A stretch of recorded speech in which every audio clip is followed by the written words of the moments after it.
మొన్ననే చూసాం చినజీయరు స్వామివారు మాట్లాడినటువంటి మాటలతో తలెత్తిన వాదం, దాని మీద మిగతా స్వాములు మాట్లాడినటువంటిది శివస్వామి వారు వీళ్ళందరూ.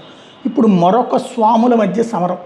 తిరుపతి వేదికగా స్వర్ణహంపి పంపా క్షేత్ర పీఠాధిపతి గోవింద ఆనంద సరస్వతి సంచలన వ్యాఖ్యలు చేశారు.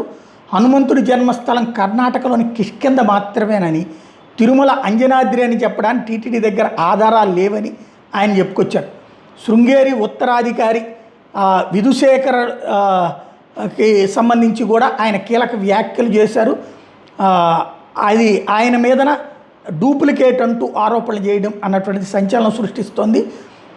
ఏదైతే శంకరాచార్య పీఠాల మీద త్రిదండి చినజీయరు స్వామి చేసిన వ్యాఖ్యలకు కౌంటర్ ఇస్తూ తాము చెప్పింది నిరూపిస్తే సమతామూర్తి విగ్రహానికి అడ్డనామం పెడతారా అంటూ సవాలు విసరడం అన్నటువంటి స్వాముల మధ్య సమరం భక్తులకు అవసరమా, హిందూ సమాజానికి అవసరమా అన్నది ఆలోచించుకోవడం బెటరు. వివాదాస్పదమైనటువంటి వ్యాఖ్యలు చేసుకుని హిందువుల మధ్య చీలికలు తెచ్చుకోవాల్సిన అవసరం లేదు.